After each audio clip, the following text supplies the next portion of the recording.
सत श्री अकाल। UP BOCW channel में आपका हार्दिक स्वागत है। मैं बलवंत सिंह आज बताने जा रहा हूं राजस्थान के धौलपुर जिले के जिला पंचायत चुनाव के बारे में। आपको यह जानकर बड़ी हैरानी होगी कि आज बीजेपी का पूरी तरह से सुपड़ा साफ हो चुका है। ये बड़े हैरत की बात है और आज पूरी तरह से बीजेपी को नकार दिया गया है। धौलपुर जिले के जनता ने सिर्फ पूरे 6 जो ग्राम पंचायत समितियों के जो चुनाव हुए थे, जो 6 पंचायतों में से ग्राम पंचायत समितियों के जो चुनाव हुए हैं, उनमें से सिर्फ एक ही ग्राम पंचायत समिति को बचा सकी है। बाकी 4 में पूर्ण बहुमत के साथ में कांग्रेस ने अपना परचम लहरा दिया है और 1 में निर्दलियों का पूर्ण तरीके से बहुमत के साथ में निर्दलीय आ गए हैं। ये पहली बार हमें शायद ऐसा देखने के मिल रहा है कि पूर्ण बहुमत के साथ में निर्दलीय भी आ गए हैं। ये मैं बात कर रहा हूं सरमथुरा पंचायत समिति की, जहां पर निर्दलियों ने 15 में से 8 सीट जीतकर बहुत ही कमाल कर दिया है, जिसमें कांग्रेस को 4 सीट, बीजेपी को सिर्फ 2 सीट और उसी में एक इसको BSP को सीट मिली है।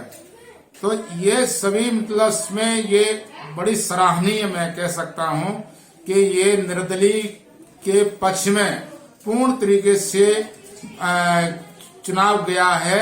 वो है सरमथुरा चुनाव, सरमथुरा के पंचायत समिति का चुनाव। और ये बहुत ही महत्वपूर्ण है कि आज इस तरह से जनता ने बीजेपी को नकार दिया है और कांग्रेस को भी बहुमत नहीं दिया है और न बसपा को किसी प्रकार का बहुमत मिला है। तो ये निर्दलियों को बहुमत मिला है। लेकिन फिलहाल ये ही है कि शायद कल देखा जाएगा कि ये किसके पक्ष में जाता है। जहां पर भी कांग्रेस ही लगता है कि हाँ अपना प्रधान चुनेगी और वो कामयाब हो जाएगी। ये गठजोड़ ऐसे देखने को मिल रहा है और वो सरगर्मियां बड़ी उससे चल गई हैं। अब मैं बात करता हूं सैंपऊ पंचायत समिति की। सैंपऊ पंचायत समिति में बीजेपी ने अपना बहुमत प्राप्त कर लिया है, क्योंकि बीजेपी ने 27 में से 14 पर अपनी जीत प्राप्त करी है। इसमें कांग्रेस के 9 जीत कर आए हैं और BSP के 2 और निर्दलीय भी 2 जीत कर आ चुके हैं। तो इसमें ये पूर्ण तरह से हो गया है कि बहुमत में आ गई है। सिर्फ एक सीट से सिर्फ यही एक बचा सकी है जो बीजेपी ने किया है। सिर्फ एक ही जो सैंपऊ पंचायत समिति है उसी को सिर्फ बचा सकी है। बाकियों में सब में धराशायी हो चुकी है बीजेपी। 6 में से 1 सिर्फ जीत चुकी है बीजेपी।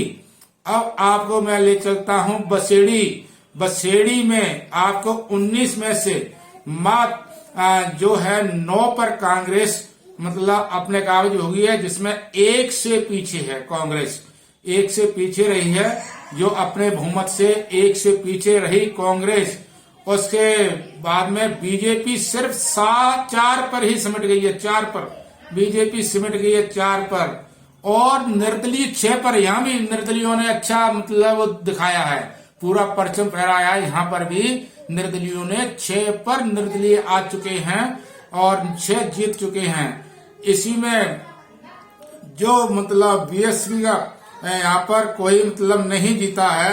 यहाँ पर 9 पर कांग्रेस है, 4 पर बीजेपी है और 6 पर निर्दलीय विधायक जो पंचायत समिति के सदस्य हैं वो जीत चुके हैं। और इसी के साथ में आपको ले चलते हैं बाड़ी। और बाड़ी विधानसभा क्षेत्र में आप मतलब यह जो पंचायत समिति बाड़ी में 25 में से 18 पे कांग्रेस ने जीत प्राप्त कर ली है। यहाँ पूर्ण तरह से बीजेपी का सफाया कर दिया गया है। यहाँ पर कांग्रेस ही कांग्रेस नजर आ रही है। यहाँ आप देखिए कि बीजेपी को सिर्फ 4 सीट प्राप्त हो पाई हैं। 4 सीट पे ही सिमट कर रह गई है बीजेपी 4 पर, और निर्दलियों ने भी 3 सीट मतलब प्राप्त कर ली है। यानी उसका मुकाबला किया है। 1 सीट पीछे रहे बीजेपी से, निर्दलीय 1 पीछे रह गए हैं, 1 सीट मात्र रह गए हैं और वो 3 पर निर्दलीय आ गए हैं। तो इसी के साथ में मैं आप वाड़ी का आपको बता दिया। धौलपुर, जो धौलपुर पंचायत समिति जो है, धौलपुर में भी कांग्रेस जो है अपने 29 में से 14 पर अपने विजय प्राप्त कर ली है। 14 पर कांग्रेस ने 14 पर अपनी विजय प्राप्त की है और बीजेपी 10 पर सिमट गई है। यहाँ पर फिर भी थोड़ा मुकाबला हुआ है, लेकिन मुकाबले में कहीं टिक नहीं पाई है। इसमें भी पीछे पिछड़ गई है। यहाँ भी कांग्रेस की अपने प्रधान बनने का पूर्ण तरीके से ये लग रहा है कि यहाँ भी कांग्रेस ही मतलब अपना प्रधान चुनेगी और कांग्रेस ही यहाँ पर आएगी, क्योंकि सिर्फ 1 सीट का यहाँ पर कमी है। वो कहीं न कहीं जो थोड़ी हो जाएगी, क्योंकि इस पर धौलपुर में जो है 10 पर बीजेपी है तो 4 पर बीएसपी है। और मुझे लगता है कि बीएसपी शायद मतलब उसको बीजेपी को कभी समर्थन नहीं करेगी। अगर बीजेपी को समर्थन अगर बीएसपी करती है तो इसका बहुत बड़ा मतलब मैसेज जाएगा और बीएसपी को उल्टी खानी पड़ेगी। तो इसलिए बीएसपी कभी भी उसके साथ में नहीं जाएगी। अगर चली भी जाती है तो भी उसके नंबर 14 बनते हैं, मात्र 14, लेकिन बहुमत में फिर भी नहीं आती है। तो इसमें मतलब 14 बनी है। अब 3 पर निर्दलीय हैं, तो निर्दलियों को कांग्रेस ले सकती है क्योंकि कांग्रेस की सरकार है, तो निर्दलियों के उसके सरकार में आ जाएगी। तो जब निर्दलीय सरकार में आएंगे तो उस निर्दलियों के साथ में तो सरकार वो अपने उसको प्रधान को अपना चुन लेगी। तो यह मतलब ऐसा लग रहा है कि हाँ, यहाँ भी पूर्ण तरीके से कांग्रेस की ही बनती नजर आ रही है। अब चलते हम राजा खेड़ा पंचायत समिति में आप देखिएगा कि 25 में से 19, अरे क्या बात है, 25 में से 19 पर कांग्रेस ने अपनी विजय प्राप्त कर ली है। अब कांग्रेस अब बताइए, कांग्रेस 19 और सिर्फ बीजेपी का देख लीजिए आप, बीजेपी मात्र 3 पर सिमट कर रह गई, 3। इसमें निर्दलियों ने मुकाबला कर दिया बीजेपी का। जो निर्दलीय है अब इनकी इतनी औकात हो चुकी है कि अब इनके मुकाबले में सिर्फ निर्दलीय आ रहे हैं। अब निर्दलीय आ रहे हैं तो निर्दलियों के साथ में अब मुकाबला हो रहा है बीजेपी का। ये कहीं मतलब पार्टी के साथ में नहीं टिक पा रही है, ये बड़ा कारण है।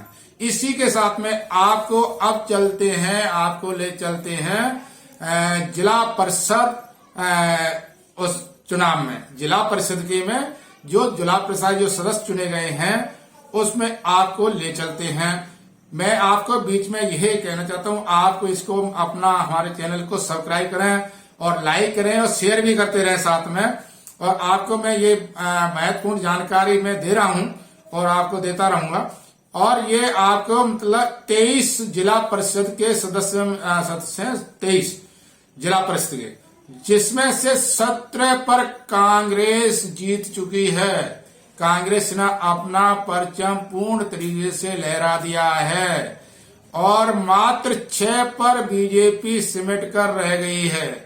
अब आप बताइए कि इस तरह से अगर बीजेपी का सफाया होता चला जाएगा, ठीक किस तरह से बीजेपी टिक पाएगी। बीजेपी के खिलाफ जो अपने जो किसान जो भाई मजदूर हैं पूर्ण तरीके से खिलाफ हो चुके हैं। को अच्छा लगा हो तो आप लाइक करें, शेयर करें और सब्सक्राइब जरूर कर लें। आपके साथ में बलवंत सिंह। जय हिंद, जय भारत, जय भीम।